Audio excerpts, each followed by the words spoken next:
అందుకే గమనికి ఒకటి ఇద్దాం అనుకుంటున్నా. మొన్న కిచెన్ టూర్ చేసినప్పుడు గిన్నెలు తోముకొని కిచెన్ టూర్ చేయాలా అనబట్టి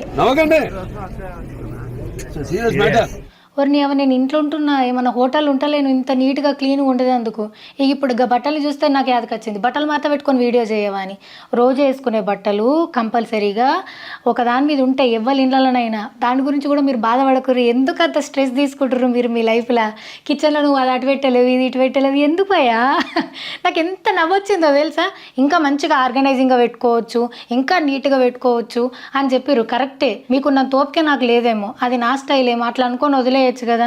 లేకపోతే ఇది బాగుంది, దీనికి పైసలు వేస్ట్ చేసినావు, ఇక గిట్లనే ఎప్పుడు చూసినా ఏదో ఒకటి అనుడు మీదనే ఉంటారు. ఏందో మీ ప్రేమ నాకు అర్థం కదా. నేనంటే మీకు బాగా ఇష్టం అనేది అయితే అర్థమవుతుంది. ఇంచు చూసారు కదా కిచెన్ టూరు. థ్యాంక్ యూ మీ అందరికీ. తిట్టుకుంటాడు ఎట్లడో ఒక తీరైతే వీడియో చూసారు కదా, నాకు అదే కావాలి. సో ఇప్పుడు ఈ బెడ్రూమ్ టూర్ కూడా నేను బాగా ప్రిపేర్ అయి ఉన్నా. మీరు ఏమన్నా నేను పట్టించుకోను.